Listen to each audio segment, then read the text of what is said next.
Chapter 15. How to Outwit the 6 Ghosts of Fear.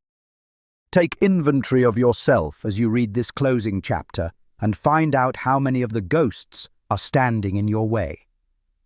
Before you can put any portion of this philosophy into successful use, your mind must be prepared to receive it. The preparation is not difficult. It begins with study, analysis, and understanding of 3 enemies which you shall have to clear out. These are indecision, doubt, and fear. The 6th sense will never function while these 3 negatives, or any of them, remain in your mind. The members of this unholy trio are closely related. Where one is found, the other 2 are close at hand. Indecision is the seedling of fear. Remember this as you read. Indecision crystallizes into doubt. The 2 blend and become fear. The blending process often is slow. This is one reason why these 3 enemies are so dangerous. They germinate and grow without their presence being observed. The remainder of this chapter describes an end which must be attained before the philosophy, as a whole, can be put into practical use. It also analyzes a condition which has, but lately, reduced huge numbers of people to poverty, and it states a truth which must be understood by all who accumulate riches, whether measured in terms of money or a state of mind of far greater value than money. The purpose of this chapter is to turn the spotlight of attention upon the cause and the cure of the 6 basic fears. Before we can master an enemy, we must know its name, its habits, and its place of abode. As you read, analyze yourself carefully and determine which, if any, of the 6 common fears have attached themselves to you. Do not be deceived by the habits of these subtle enemies. Sometimes they remain hidden in the subconscious mind, where they are difficult to locate and still more difficult to eliminate. The 6 basic fears. There are 6 basic fears, with some combination of which every human suffers at one time or another. Most people are fortunate if they do not suffer from the entire 6. Named in the order of their most common appearance, they are the fear of poverty, the fear of criticism, most of one's, the fear of ill health, worries, the fear of loss of love of someone, the fear of old age, the fear of death. All other fears are of minor importance. They can be grouped under these 6 headings. The prevalence of these fears as a curse to the world runs in cycles. For almost 6 years, while the Depression was on, we floundered in the cycle of fear of poverty. During the World War, we were in the cycle of fear of death. Just following the war, we were in the cycle of fear of ill health, as evidenced by the epidemic of disease which spread itself all over the world. Fears are nothing more than states of mind. One's state of mind is subject to control and direction. Physicians, as everyone knows, are less subject to attack by disease than ordinary laymen, for the reason that physicians do not fear disease. Physicians, without fear or hesitation, have been known to physically contact hundreds of people daily who were suffering from such contagious diseases as smallpox without becoming infected. Their immunity against the disease consisted largely, if not solely, in their absolute lack of fear. Man can create nothing which he does not first conceive in the form of an impulse of thought. Following this statement comes another of still greater importance, namely, man's thought impulses begin immediately to translate themselves into their physical equivalent, whether those thoughts are voluntary or involuntary. Thought impulses which are picked up through the ether, by mere chance thoughts which have been released by other minds, may determine one's financial, business, professional, or social destiny, just as surely as do the thought impulses which one creates by intent and design. We are here laying the foundation for the presentation of a fact of great importance to the person who does not understand why some people appear to be lucky, while others of equal or greater ability, training, experience, and brain capacity seem destined to ride with misfortune. This fact may be explained by the statement that every human being has the ability to completely control his own mind And with this control, obviously, every person may open his mind to the tramp thought impulses which are being released by other brains, or close the doors tightly and admit only thought impulses of his own choice. Nature has endowed man with absolute control over but one thing, and that is thought. This fact, coupled with the additional fact that everything which man creates begins in the form of a thought, leads one very near to the principle by which fear may be mastered. If it is true that all thought has a tendency to clothe itself in its physical equivalent, and this is true beyond any reasonable room for doubt, it is equally true that thought impulses of fear and poverty cannot be translated into terms of courage. The people of America began to think of poverty following the Wall Street crash of 1929.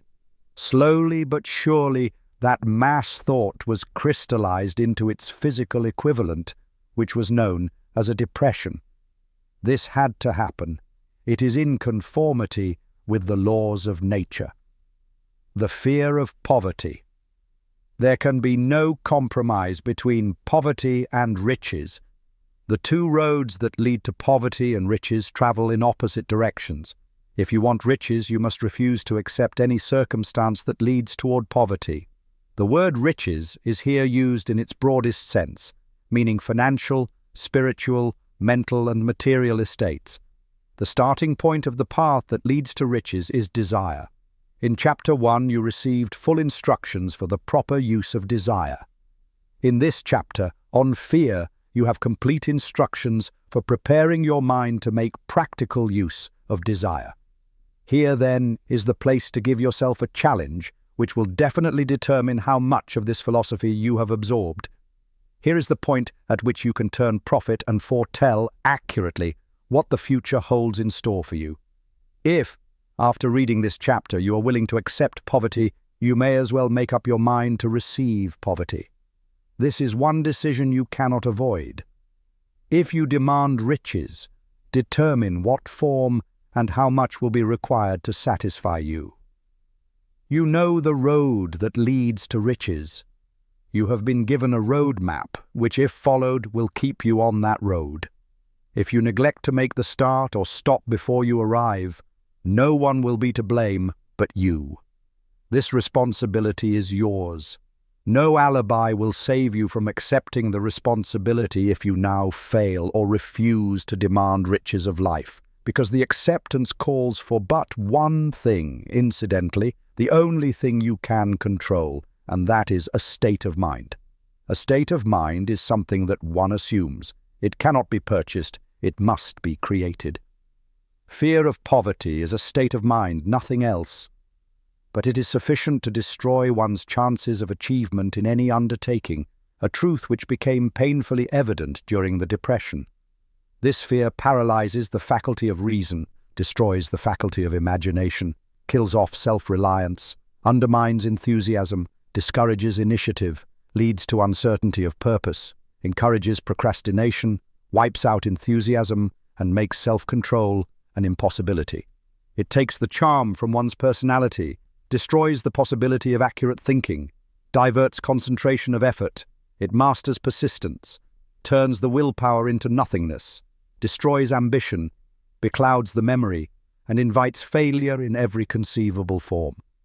It kills love and assassinates the finer emotions of the heart, discourages friendship and invites disaster in 100 forms, leads to sleeplessness, misery, and unhappiness. And all this despite the obvious truth that we live in a world of overabundance of everything the heart could desire, with nothing standing between us and our desires, excepting lack of a definite purpose. The fear of poverty is, without doubt, the most destructive of the 6 basic fears.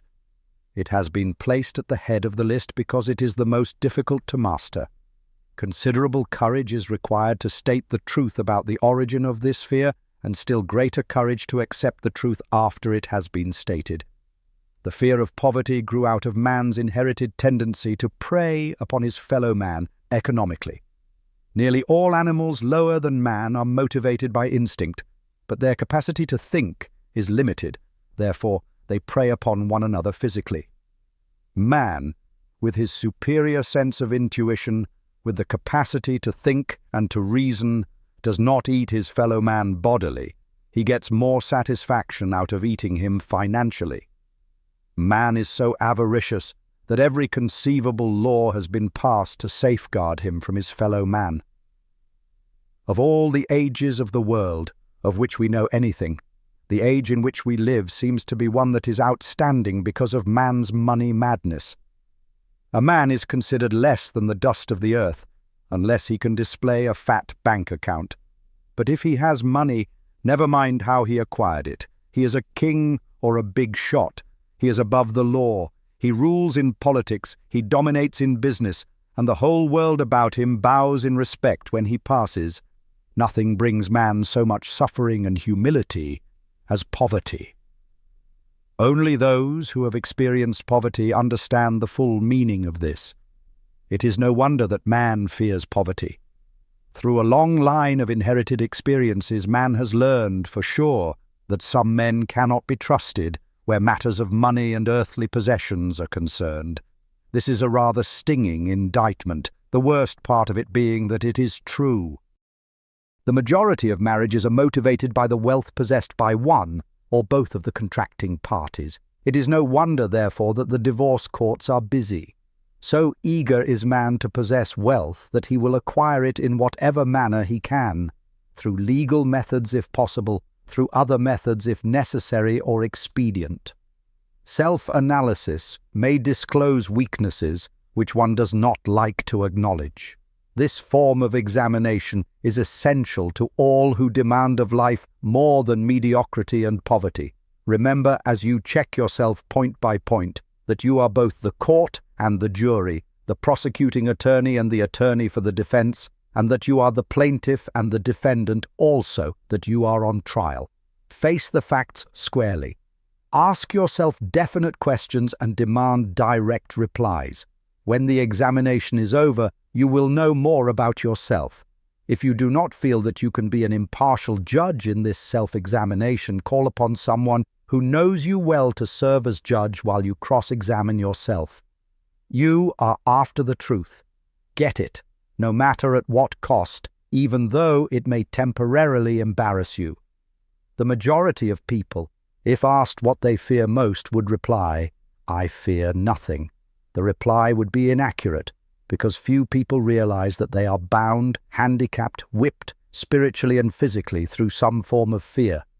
So subtle and deeply seated is the emotion of fear that one may go through life burdened with it, never recognizing its presence. Only a courageous analysis will disclose the presence of this universal enemy. When you begin such an analysis, search deeply into your character. Here is a list of the symptoms for which you should look. Symptoms of the fear of poverty: indifference, commonly expressed through lack of ambition, willingness to tolerate poverty, acceptance of whatever compensation life may offer without protest, mental and physical laziness, lack of initiative, imagination, enthusiasm, and self-control. Indecision, the habit of permitting others to do one's thinking, staying on the fence. Doubt, generally expressed through alibis and excuses designed to cover up, explain away, or apologize for one's failures, sometimes expressed in the form of envy of those who are successful, or by criticizing them. Worry, usually expressed by finding fault with others, a tendency to spend beyond one's income, neglect of personal appearance, scowling and frowning. Intemperance in the use of alcoholic drink, sometimes through the use of narcotics. Nervousness, lack of poise, self-consciousness, and lack of self-reliance. Over-caution, the habit of looking for the negative side of every circumstance, thinking and talking of possible failure instead of concentrating upon the means of succeeding. Knowing all the roads to disaster, but never searching for the plans to avoid failure. Waiting for the right time to begin putting ideas and plans into action, until the waiting becomes a permanent habit. remembering those who have failed and forgetting those who have succeeded, seeing the hole in the donut, but overlooking the donut. Pessimism, leading to indigestion. Poor elimination, auto-intoxication, bad breath and bad disposition. Procrastination, the habit of putting off until tomorrow that which should have been done last year. Spending enough time in creating alibis and excuses to have done the job. This symptom is closely related to overcaution, doubt, and worry. Refusal to accept responsibility when it can be avoided. Willingness to compromise rather than put up a stiff fight. Compromising with difficulties instead of harnessing and using them as stepping stones to advancement. Bargaining with life for a penny instead of demanding prosperity, opulence, riches, contentment, and happiness. Planning what to do if and when overtaken by failure, instead of burning all bridges and making retreat impossible. Weakness of, and often total lack of self-confidence, definiteness of purpose, self-control, initiative, enthusiasm, ambition, thrift, and sound reasoning ability. Expecting poverty instead of demanding riches. Association with those who accept poverty instead of seeking the company of those who demand and receive riches. Money talks. Some will ask, why did you write a book about money? Why measure riches in dollars alone? Some will believe, and rightly so, that there are other forms of riches more desirable than money. Yes, there are riches which cannot be measured in terms of dollars, but there are millions of people who will say, "Give me all the money I need and I will find everything else I want." The major reason why I wrote this book on how to get money is the fact that the world has but lately passed through an experience that left millions of men and women paralyzed with the fear of poverty. What this sort of fear does to one was well described by Westbrook Pegler in the New York World Telegram, viz. Money is only clamshells or metal discs or scraps of paper, and there are treasures of the heart and soul which money cannot buy, but most people, being broke, are unable to keep this in mind and sustain their spirits. When a man is down and out and on the street, unable to get any job at all, something happens to his spirit which can be observed in the droop of his shoulders, the set of his hat, his walk, and his gaze. He cannot escape a feeling of inferiority among people with regular employment, even though he knows they are definitely not his equals in character, intelligence, or ability. These people, even his friends, feel, on the other hand, a sense of superiority and regard him, perhaps unconsciously, as a casualty. He may borrow for a time, but not enough to carry on in his accustomed way, and he cannot continue to borrow very long. But borrowing in itself, when a man is borrowing merely to live, is a depressing experience, and the money lacks the power of earned money to revive his spirits. Of course, none of this applies to bums or habitual ne'er-do-wells, but only to men of normal ambitions and self-respect. Women conceal despair. Women in the same predicament must be different. We somehow do not think of women at all in considering the down-and-outers. They are scarce in the bread lines, they rarely are seen begging on the streets, and they are not recognizable in crowds by the same plain signs which identify busted men. Of course, I do not mean the shuffling hags of the city streets, who are the opposite number of the confirmed male bums. I mean reasonably young, decent, and intelligent women. There must be many of them, but their despair is not apparent. Maybe they kill themselves. When a man is down and out, he has time on his hands for brooding. He may travel miles to see a man about a job and discover that the job is filled, or that it is one of those jobs with no base pay, but only a commission on the sale of some useless knick-knack which nobody would buy, except out of pity. Turning that down, he finds himself back on the street, with nowhere to go but just anywhere. So he walks and walks. He gazes into store windows at luxuries which are not for him, and feels inferior and gives way to people who stop to look with an active interest. He wanders into the railroad station or puts himself down in the library to ease his legs and soak up a little heat. But that isn't looking for a job, so he gets going again. He may not know it, but his aimlessness would give him away, even if the very lines of his figure did not. He may be well dressed in the clothes left over from the days when he had a steady job, but the clothes cannot disguise the droop. Money makes difference. He sees thousands of other people, bookkeepers or clerks or chemists or wagon hands, busy at their work, and envies them from the bottom of his soul. They have their independence, their self-respect and manhood, and he simply cannot convince himself that he is a good man too, though he argue it out and arrive at a favorable verdict hour after hour. It is just money which makes this difference in him. With a little money, he would be himself again. Some employers take the most shocking advantage of people who are down and out. The agencies hang out little colored cards offering miserable wages to busted men $12 a week, $15 a week. An $18 a week job is a plum, and anyone with $25 a week to offer does not hang the job in front of an agency on a colored card. I have a want ad clipped from a local paper demanding a clerk, a good, clean penman, to take telephone orders for a sandwich shop from 11 a.m. to 2 p.m. for $8 a month, not $8 a week, but $8 a month. The ad says also state religion. Can you imagine the brutal effrontery of anyone who demands a good, clean penman for 11 cents an hour inquiring into the victim's religion? But that is what busted people are offered. The fear of criticism. Just how man originally came by this fear, no one can state definitely, but one thing is certain. He has it in a highly developed form. Some believe that this fear made its appearance about the time that politics became a profession. Others believe it can be traced to the age when women first began to concern themselves with styles in wearing apparel. This author, being neither a humorist nor a prophet, is inclined to attribute the basic fear of criticism to that part of man's inherited nature which prompts him not only to take away his fellow man's goods and wares, but to justify his action by criticism of his fellow man's character.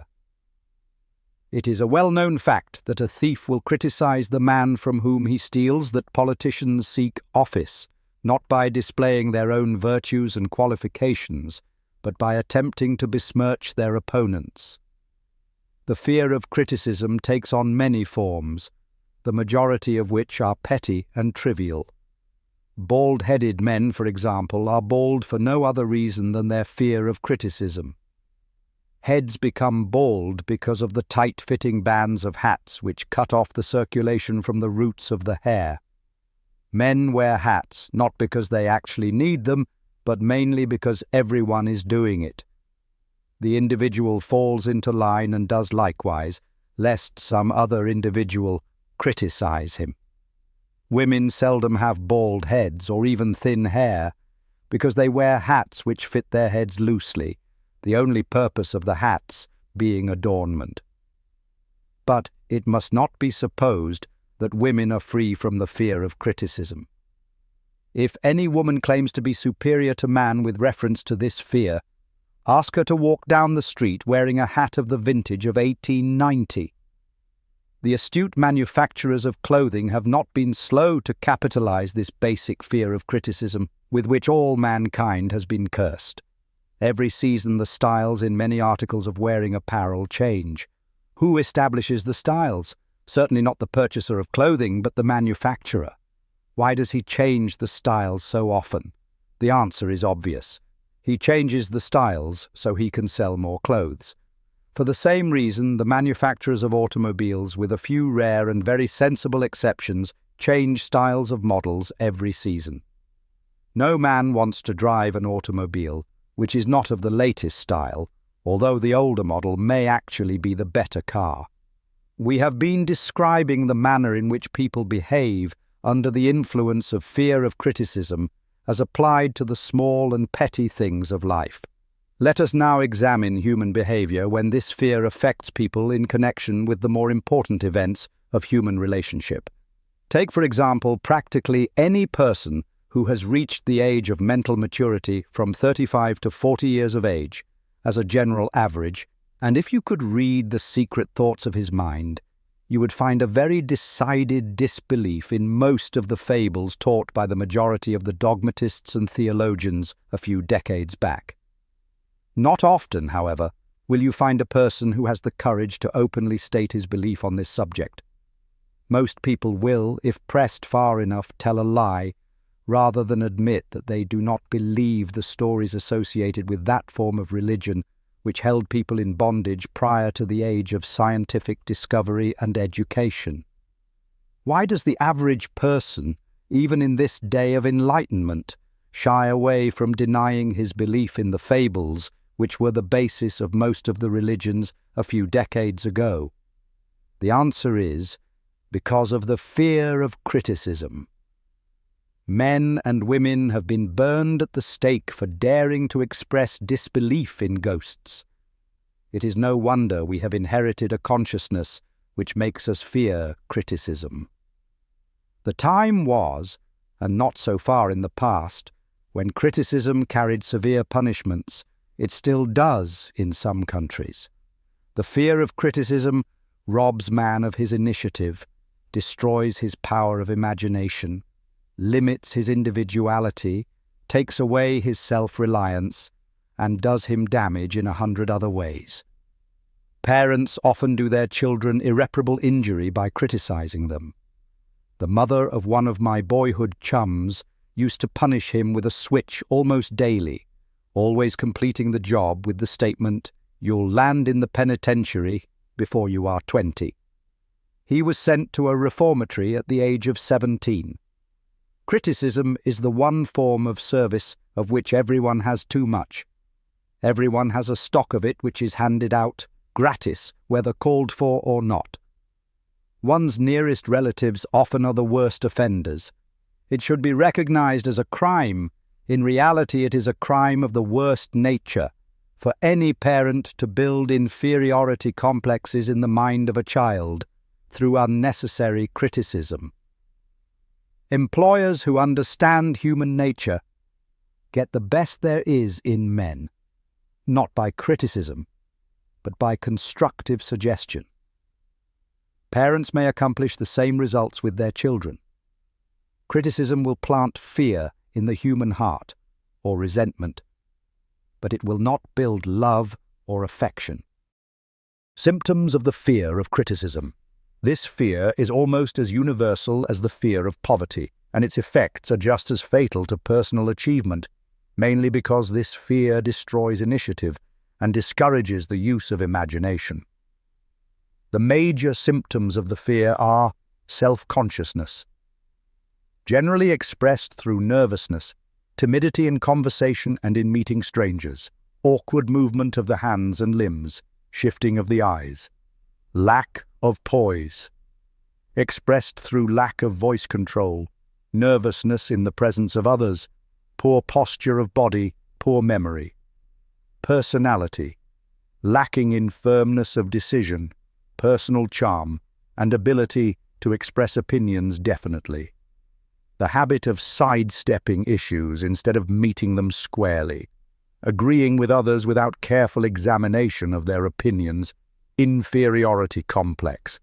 The habit of expressing self-approval by word of mouth and by actions as a means of covering up a feeling of inferiority.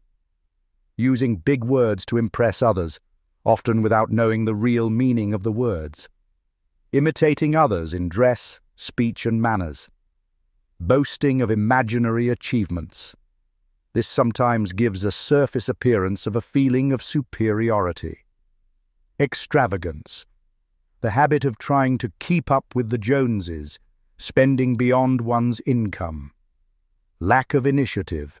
Failure to embrace opportunities for self-advancement, fear to express opinions, lack of confidence in one's own ideas, giving evasive answers to questions asked by superiors, hesitancy of manner and speech, deceit in both words and deeds.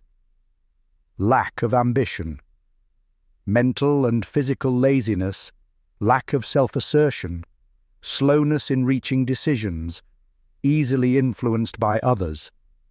The habit of criticizing others behind their backs and flattering them to their faces. The habit of accepting defeat without protest. Quitting an undertaking when opposed by others. Suspicious of other people without cause. Lacking in tactfulness of manner and speech. Unwillingness to accept the blame for mistakes. The fear of ill health. This fear may be traced to both physical and social heredity.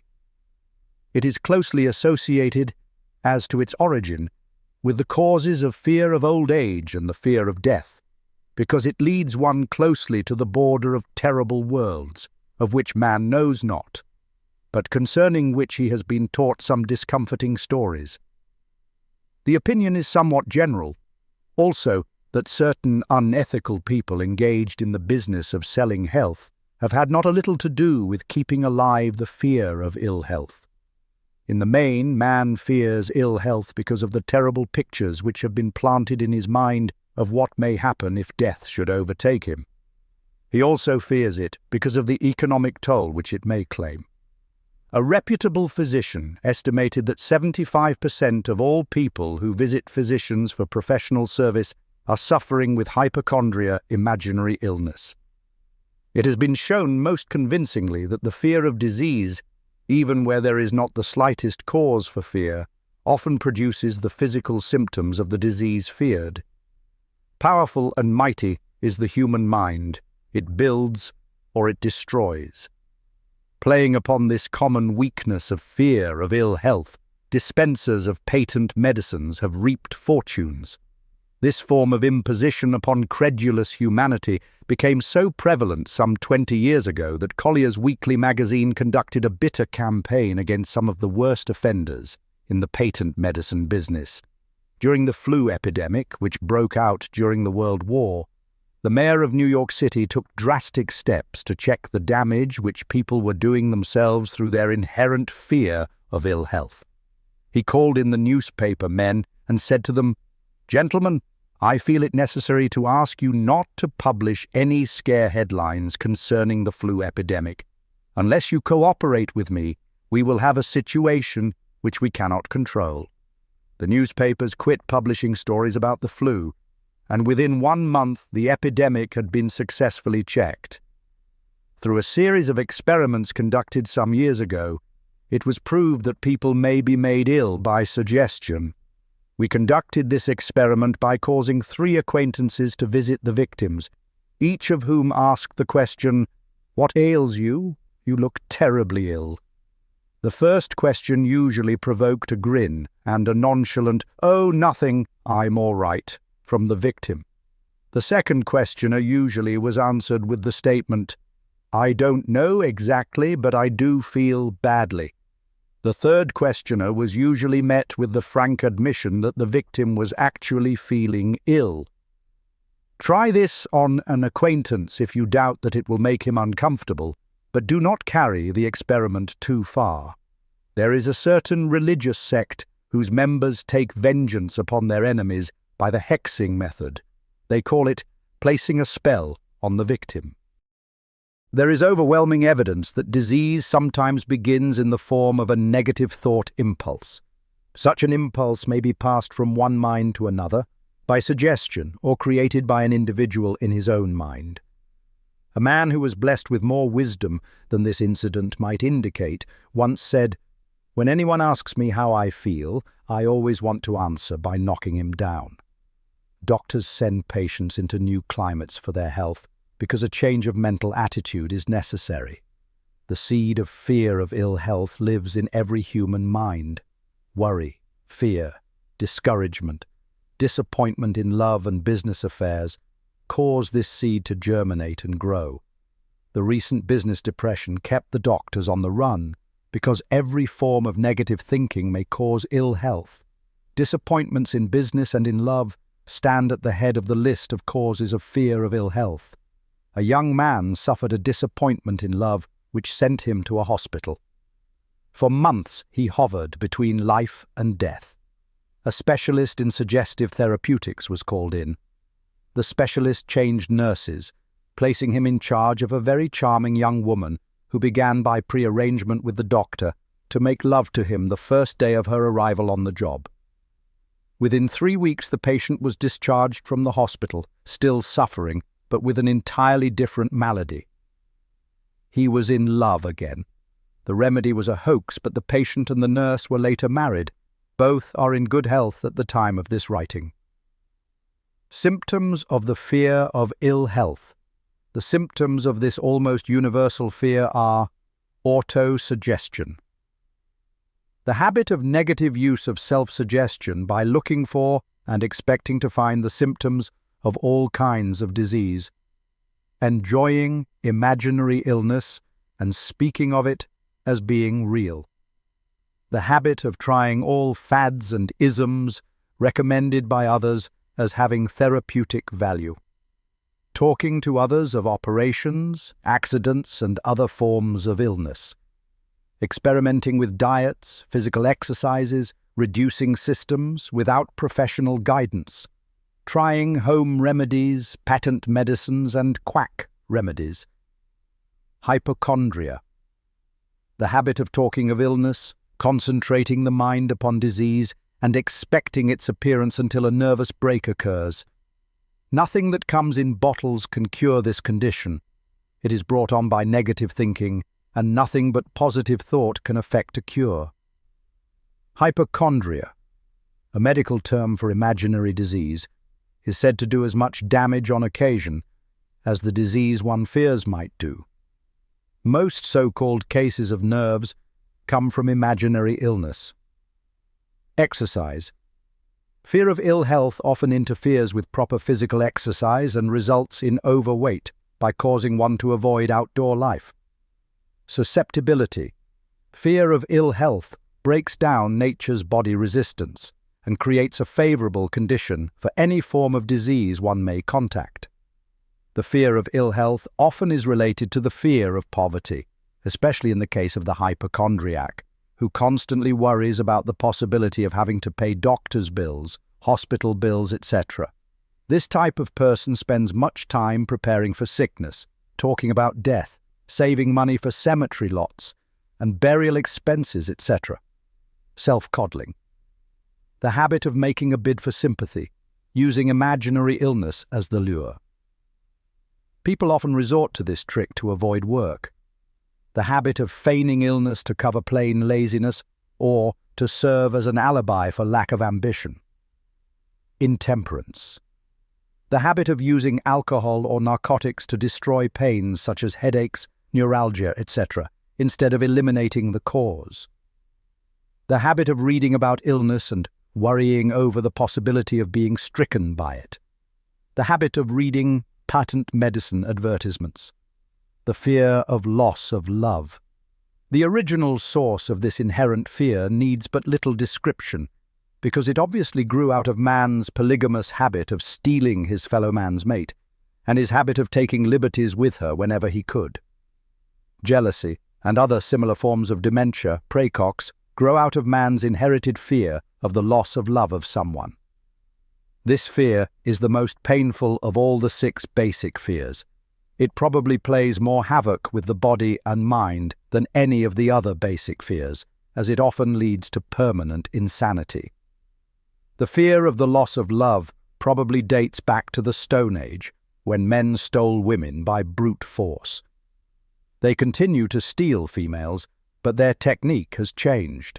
Instead of force, they now use persuasion, the promise of pretty clothes, motor cars, and other bait much more effective than physical force. Man's habits are the same as they were at the dawn of civilization, but he expresses them differently.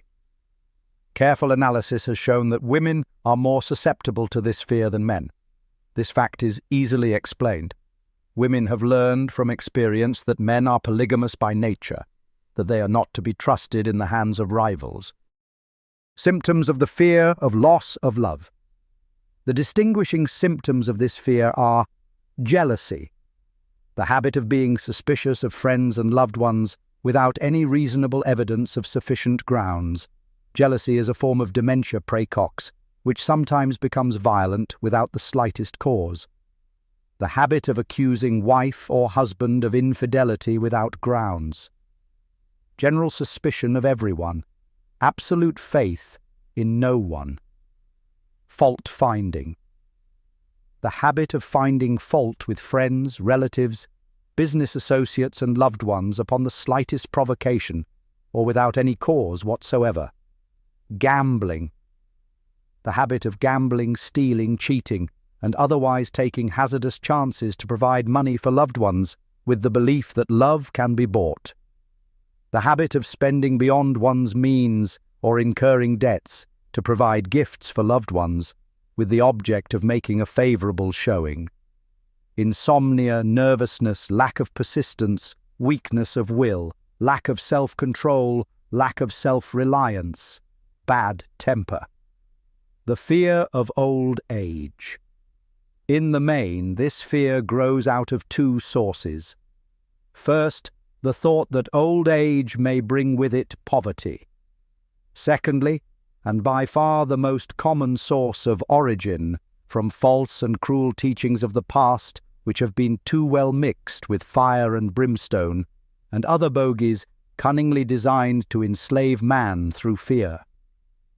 In the basic fear of old age, man has two very sound reasons for his apprehension, one growing out of his distrust of his fellow man, who may seize whatever worldly goods he may possess, and the other arising from the terrible pictures of the world beyond, which were planted in his mind through social heredity before he came into full possession of his mind. The possibility of ill health, which is more common as people grow older, is also a contributing cause of this common fear of old age. Eroticism also enters into the cause of the fear of old age, as no man cherishes the thought of diminishing sex attraction. The most common cause of fear of old age is associated with the possibility of poverty. Poorhouse is not a pretty word. It throws a chill into the mind of every person who faces the possibility of having to spend his declining years on a poor farm. Another contributing cause of the fear of old age is the possibility of loss of freedom and independence, as old age may bring with it the loss of both physical and economic freedom. Symptoms of the fear of old age. The commonest symptoms of this fear are the tendency to slow down and develop an inferiority complex at the age of mental maturity, around the age of 40, falsely believing oneself to be slipping because of age. The truth is that man's most useful years, mentally and spiritually, are those between 40 and 60. The habit of speaking apologetically of oneself as being old, merely because one has reached the age of 40 or 50, instead of reversing the rule and expressing gratitude for having reached the age of wisdom and understanding. The habit of killing off initiative, imagination and self-reliance by falsely believing oneself too old to exercise these qualities. The habit of the man or woman of 40 dressing with the aim of trying to appear much younger and affecting mannerisms of youth, thereby inspiring ridicule by both friends and strangers. The fear of death. To some, this is the cruelest of all the basic fears. The reason is obvious. The terrible pangs of fear associated with the thought of death, in the majority of cases, may be charged directly to religious fanaticism. So-called heathen are less afraid of death than the more civilized. For hundreds of millions of years, man has been asking the still unanswered questions: whence and whither? Where did I come from? And where am I going? During the darker ages of the past, the more cunning and crafty were not slow to offer the answer to these questions, for a price. Witness now the major source of origin of the fear of death. Come into my tent, embrace my faith, accept my dogmas, and I will give you a ticket that will admit you straight away into heaven when you die, cries a leader of sectarianism. Remain out of my tent, says the same leader, and may the devil take you and burn you throughout eternity. Eternity is a long time. Fire is a terrible thing. The thought of eternal punishment with fire not only causes man to fear death, it often causes him to lose his reason. It destroys interest in life and makes happiness impossible. During my research, I reviewed a book entitled A Catalogue of the Gods, in which were listed the 30,000 gods which man has worshipped. Think of it, 30,000 of them, represented by everything from a crawfish to a man. It is little wonder that men have become frightened at the approach of death. While the religious leader may not be able to provide safe conduct into heaven, nor, by lack of such provision, allow the unfortunate to descend into hell. The possibility of the latter seems so terrible that the very thought of it lays hold of the imagination in such a realistic way that it paralyzes reason and sets up the fear of death. In truth, no man knows, and no man has ever known, what heaven or hell is like, nor does any man know if either place actually exists. This very lack of positive knowledge opens the door of the human mind to the charlatan, so he may enter and control that mind with his stock of legerdemain and various brands of pious fraud and trickery. The fear of death is not as common now as it was during the age when there were no great colleges and universities. Men of science have turned the spotlight of truth upon the world, and this truth is rapidly freeing men and women from this terrible fear of death. The young men and young women who attend the colleges and universities are not easily impressed by fire and brimstone. Through the aid of biology, astronomy, geology, and other related sciences, the fears of the dark ages which gripped the minds of men and destroyed their reason have been dispelled. Insane asylums are filled with men and women who have gone mad because of the fear of death. This fear is useless. Death will come, no matter what anyone may think about it. Accept it as a necessity and pass the thought out of your mind. It must be a necessity, or it would not come to all. Perhaps it is not as bad as it has been pictured. The entire world is made up of only two things, energy and matter.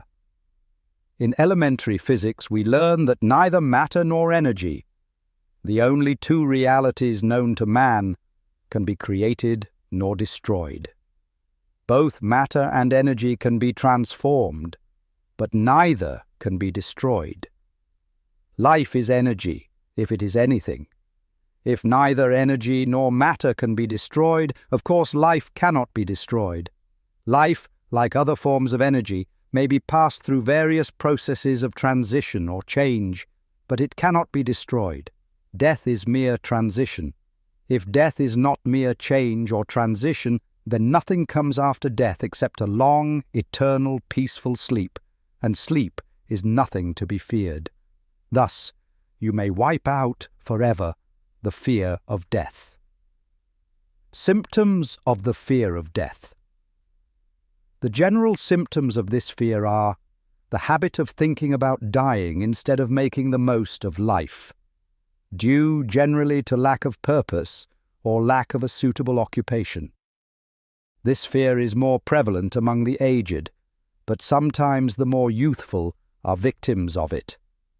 The greatest of all remedies for the fear of death is a burning desire for achievement, backed by useful service to others. A busy person seldom has time to think about dying.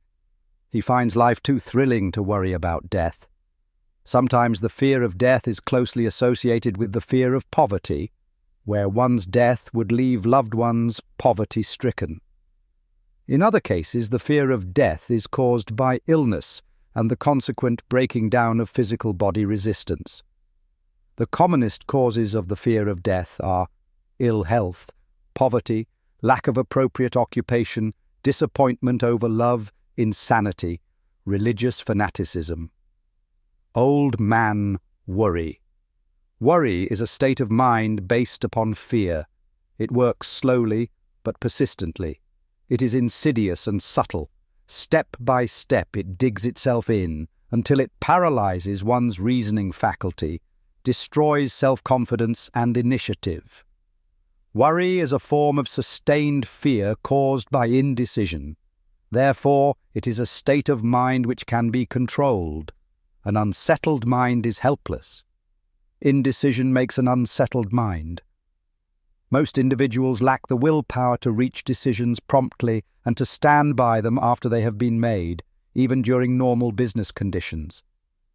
During periods of economic unrest, such as the world recently experienced, the individual is handicapped, not alone by his inherent nature to be slow at reaching decisions, but he is influenced by the indecision of others around him who have created a state of mass indecision. Just think, brother, my troubles will soon be over. I have had nothing but trouble all my life. It has been a hardship to get food and clothing. Soon I will not need these things. I have felt fine ever since I learned for certain that I must die. I made up my mind then to accept my fate in good spirit. As he spoke, he devoured a dinner of proportions sufficient for 3 men, eating every mouthful of the food brought to him, and apparently enjoying it as much as if no disaster awaited him. Decision gave this man resignation to his fate.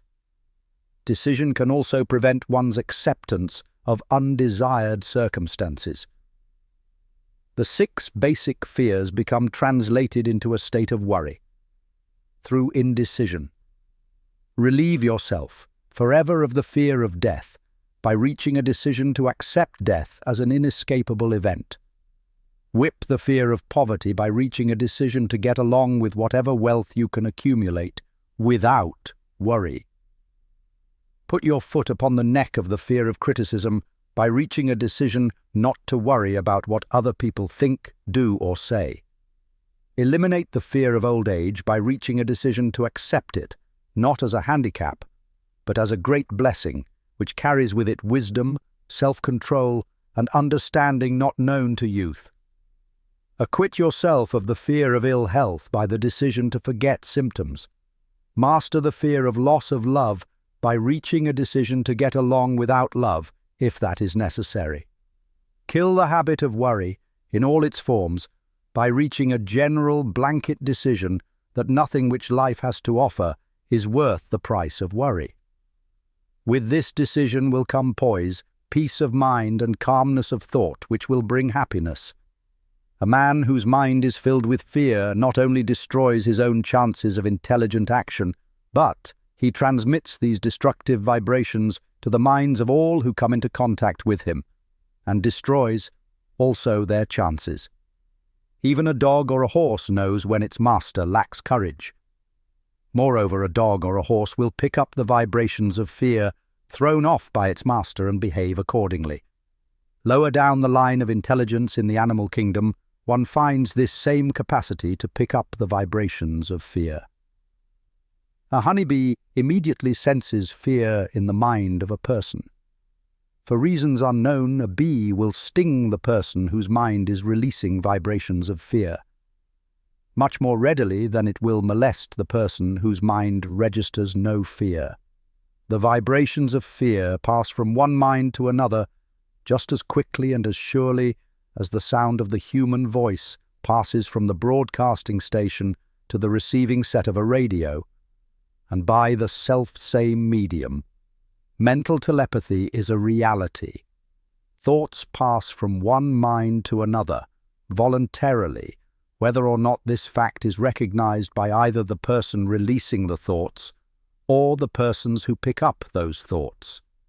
The person who gives expression by word of mouth to negative or destructive thoughts is practically certain to experience the results of those words in the form of a destructive kickback.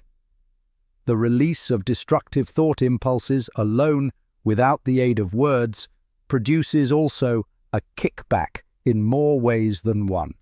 First of all, and perhaps most important to be remembered, the person who releases thoughts of a destructive nature must suffer damage through the breaking down of the faculty of creative imagination.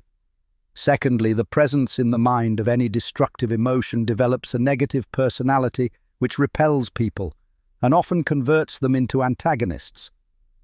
The third source of damage to the person who entertains or releases negative thoughts lies in this significant fact: these thought impulses are not only damaging to others, but they embed themselves in the subconscious mind of the person releasing them, and they become a part of his character. One is never through with a thought merely by releasing it. When a thought is released, it spreads in every direction, through the medium of the ether, but it also plants itself permanently in the subconscious mind of the person releasing it. Your business in life is presumably to achieve success. To be successful, you must find peace of mind, acquire the material needs of life, and above all, attain happiness. All of these evidences of success begin in the form of thought impulses. You may control your own mind. You have the power to feed it whatever thought impulses you choose. With this privilege goes also the responsibility of using it constructively. You are the master of your own earthly destiny just as surely as you have the power to control your own thoughts. You may influence, direct, and eventually control your own environment, making your life what you want it to be, or you may neglect to exercise the privilege which is yours, to make your life to order, thus casting yourself upon the broad sea of circumstance, where you will be tossed hither and yon like a chip on the waves of the ocean. The Devil's Workshop, the seventh basic evil. In addition to the 6 basic fears, there is another evil by which people suffer. It constitutes a rich soil in which the seeds of failure grow abundantly. It is so subtle that its presence often is not detected. This affliction cannot properly be classed as a fear.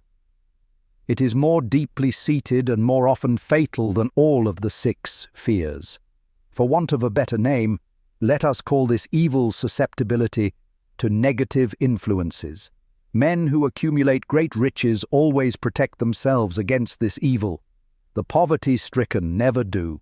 Those who succeed in any calling must prepare their minds to resist the evil. If you are reading this philosophy for the purpose of accumulating riches, you should examine yourself very carefully to determine whether you are susceptible to negative influences. If you neglect this self-analysis, you will forfeit your right to attain the object of your desires. Make the analysis searching. After you read the questions prepared for this self-analysis, hold yourself to a strict accounting in your answers. Go at the task as carefully as you would search for any other enemy you knew to be awaiting you in ambush, and deal with your own faults as you would with a more tangible enemy. You can easily protect yourself against highway robbers, because the law provides organized cooperation for your benefit, but the 7th basic evil is more difficult to master, because it strikes when you are not aware of its presence, when you are asleep, and while you are awake. Moreover, its weapon is intangible because it consists of merely a state of mind. This evil is also dangerous because it strikes in as many different forms as there are human experiences. Sometimes it enters the mind through the well-meant words of one's own relatives. At other times, it bores from within through one's own mental attitude. Always, it is as deadly as poison, even though it may not kill as quickly. How to protect yourself against negative influences. To protect yourself against negative influences, whether of your own making or the result of the activities of negative people around you, recognize that you have a willpower and put it into constant use until it builds a wall of immunity against negative influences in your own mind. Recognize the fact that you and every other human being are by nature lazy, indifferent, and susceptible to all suggestions which harmonize with your weaknesses. Recognize that you are by nature susceptible to all the 6 basic fears, and set up habits for the purpose of counteracting all these fears. Recognize that negative influences often work on you through your subconscious mind, therefore they are difficult to detect, and keep your mind closed against all people who depress or discourage you in any way. Clean out your medicine chest, throw away all pill bottles, and stop pandering to colds, aches, pains, and imaginary illness. Deliberately seek the company of people who influence you to think and act for yourself. Do not expect troubles, as they have a tendency not to disappoint. Without doubt, the most common weakness of all human beings is the habit of leaving their minds open to the negative influence of other people. This weakness is all the more damaging because most people do not recognize that they are cursed by it, and many who acknowledge it neglect or refuse to correct the evil until it becomes an uncontrollable part of their daily habits. To aid those who wish to see themselves as they really are, the following list of questions has been prepared. Read the questions and state your answers aloud so you can hear your own voice. This will make it easier for you to be truthful with yourself. Self-analysis test questions. Do you complain often of feeling bad? And if so, what is the cause? Do you find fault with other people at the slightest provocation? Do you frequently make mistakes in your work? And if so, why? Are you sarcastic and offensive in your conversation? Do you deliberately avoid the association of anyone? And if so, why? Do you suffer frequently with indigestion? If so, what is the cause? Does life seem futile and the future hopeless to you? If so, why? Do you like your occupation? If not, why? Do you often feel self-pity? And if so, why? Are you envious of those who excel you? To which do you devote most time, thinking of success or of failure? Are you gaining or losing self-confidence as you grow older? Do you learn something of value from all mistakes? Are you permitting some relative or acquaintance to worry you? If so, why? Are you sometimes in the clouds and at other times in the depths of despondency? Who has the most inspiring influence upon you? What is the cause? Do you tolerate negative or discouraging influences which you can avoid? Are you careless of your personal appearance? If so, when and why? Have you learned how to drown your troubles by being too busy to be annoyed by them? Would you call yourself a spineless weakling if you permitted others to do your thinking for you? Do you neglect internal bathing until auto-intoxication makes you ill-tempered and irritable? How many preventable disturbances annoy you, and why do you tolerate them? Do you resort to liquor, narcotics, or cigarettes to quiet your nerves? If so, why do you not try willpower instead? Does anyone nag you, and if so, for what reason? Do you have a definite major purpose? And if so, what is it? And what plan have you for achieving it? Do you suffer from any of the 6 basic fears? If so, which ones? Have you a method by which you can shield yourself against the negative influence of others? Do you make deliberate use of autosuggestion to make your mind positive? Which do you value most, your material possessions, or your privilege of controlling your own thoughts? Are you easily influenced by others against your own judgment? Has today added anything of value to your stock of knowledge or state of mind? Do you face squarely the circumstances which make you unhappy, or sidestep the responsibility? Do you analyze all mistakes and failures and try to profit by them, or do you take the attitude that this is not your duty? Can you name 3 of your most damaging weaknesses? What are you doing to correct them? Do you encourage other people to bring their worries to you for sympathy? Do you choose from your daily experiences, lessons, or influences which aid in your personal advancement? Does your presence have a negative influence on other people as a rule? What habits of other people annoy you most? Do you form your own opinions or permit yourself to be influenced by other people? Have you learned how to create a mental state of mind with which you can shield yourself against all discouraging influences? Does your occupation inspire you with faith and hope? Are you conscious of possessing spiritual forces of sufficient power to enable you to keep your mind free from all forms of fear? Does your religion help you to keep your own mind positive? Do you feel it your duty to share other people's worries? If so, why? If you believe that birds of a feather flock together, what have you learned about yourself by studying the friends whom you attract?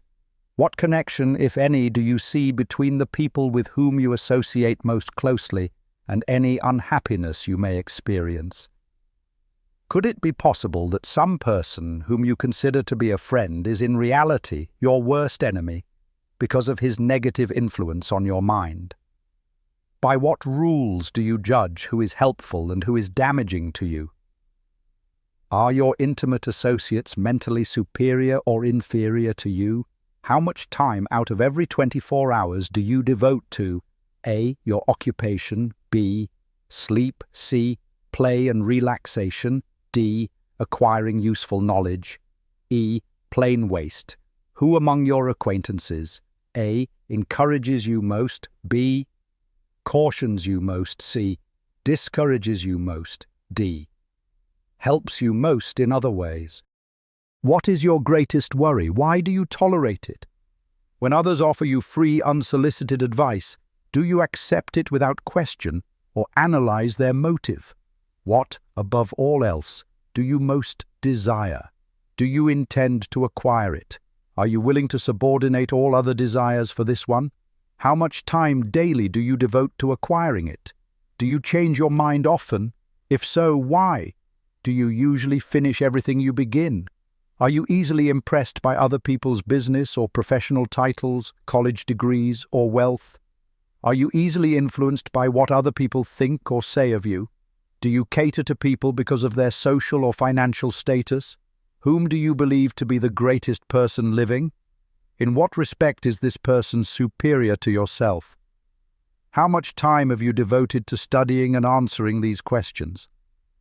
At least one day is necessary for the analysis and the answering of the entire list. If you have answered all these questions truthfully, you know more about yourself than the majority of people. Study the questions carefully, come back to them once each week for several months, and be astounded at the amount of additional knowledge of great value to yourself you will have gained by the simple method of answering the questions truthfully. If you are not certain concerning the answers to some of the questions, seek the counsel of those who know you well, especially those who have no motive in flattering you, and see yourself through their eyes. The experience will be astonishing. You have absolute control over but one thing, and that is your thoughts. This is the most significant and inspiring of all facts known to man. It reflects man's divine nature. This divine prerogative is the sole means by which you may control your own destiny. If you fail to control your own mind, you may be sure you will control nothing else. If you must be careless with your possessions, let it be in connection with material things. Your mind is your spiritual estate.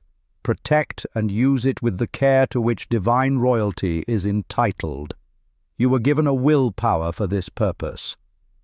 Unfortunately, there is no legal protection against those who, either by design or ignorance, poison the minds of others by negative suggestion. This form of destruction should be punishable by heavy legal penalties, because it may and often does destroy one's chances of acquiring material things which are protected by law. Men with negative minds tried to convince Thomas A. Edison that he could not build a machine that would record and reproduce the human voice because they said no one else had ever produced such a machine. Edison did not believe them. He knew that the mind could produce anything the mind could conceive and believe, and that knowledge was the thing that lifted the great Edison above the common herd. Men with negative minds told F.W. Woolworth he would go broke trying to run a store on 5 and 10 cent sales. He did not believe them. He knew that he could do anything within reason if he backed his plans with faith. Exercising his right to keep other men's negative suggestions out of his mind, he piled up a fortune of more than $100 million. Men with negative minds told George Washington he could not hope to win against the vastly superior forces of the British, but he exercised his divine right to believe. Therefore, this book was published under the protection of the Stars and Stripes, while the name of Lord Cornwallis has been all but forgotten. Doubting Thomases scoffed scornfully when Henry Ford tried out his first crudely built automobile on the streets of Detroit. Some said the thing never would become practical. Others said no one would pay money for such a contraption.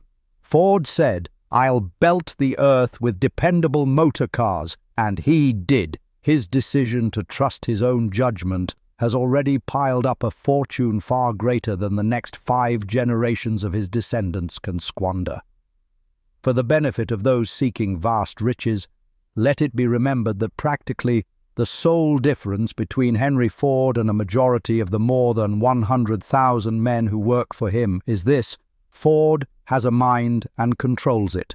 The others have minds which they do not try to control. Henry Ford has been repeatedly mentioned because he is an astounding example of what a man with a mind of his own and a will to control it can accomplish. His record knocks the foundation from under that time-worn alibi. I never had a chance. Ford never had a chance either, but he created an opportunity and backed it with persistence until it made him richer than Croesus. Mind control is the result of self-discipline and habit. You either control your mind or it controls you. There is no halfway compromise. The most practical of all methods for controlling the mind is the habit of keeping it busy with a definite purpose, backed by a definite plan. Study the record of any man who achieves noteworthy success, and you will observe that he has control over his own mind.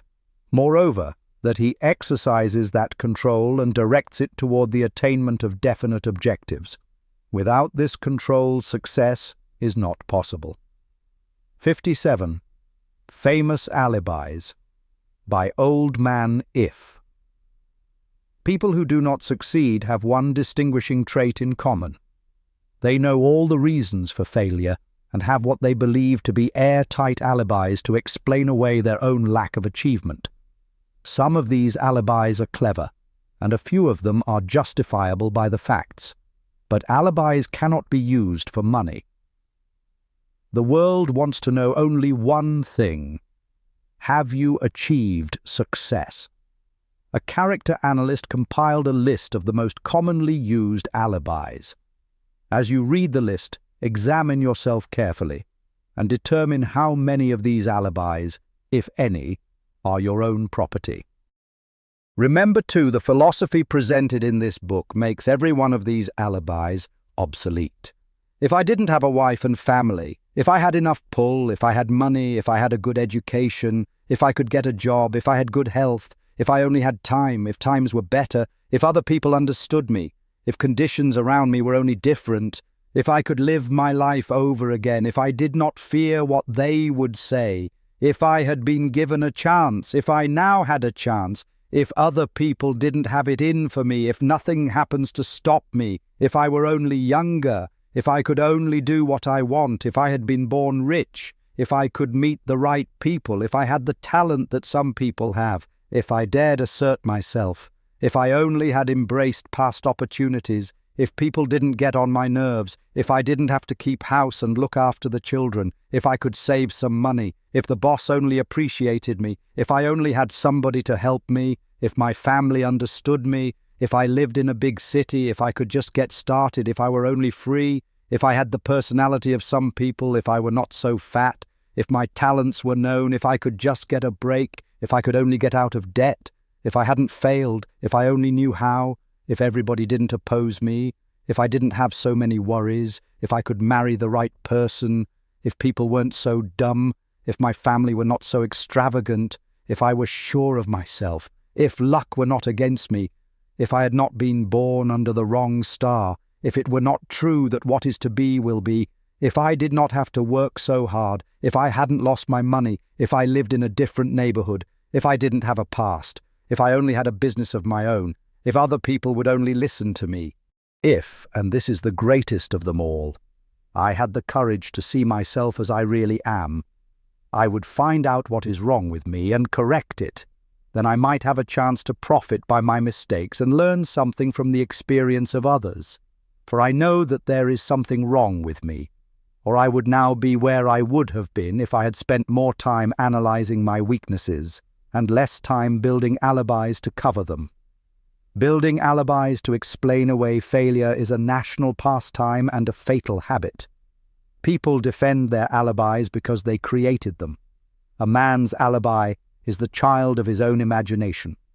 Habits are deeply rooted and hard to break, especially when they justify failure. Plato. The first and best victory is to conquer self. To be conquered by self is, of all things, the most shameful and vile. Another philosopher. It was a great surprise to me when I discovered that most of the ugliness I saw in others was but a reflection of my own nature. It has always been a mystery to me, said Elbert Hubbard, why people spend so much time deliberately fooling themselves by creating alibis to cover their weaknesses.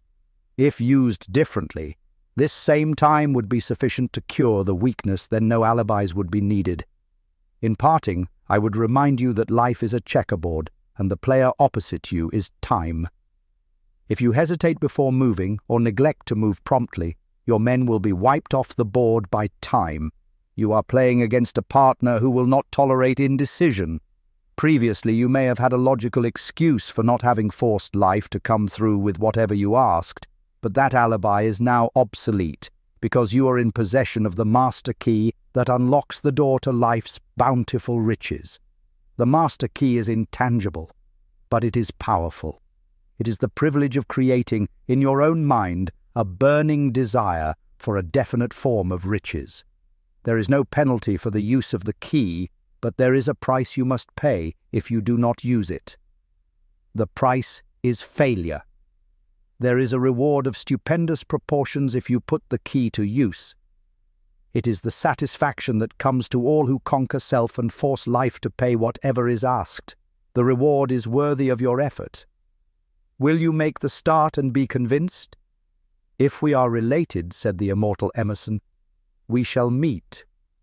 In closing, may I borrow his thought and say, if we are related, we have, through these pages, met. The end.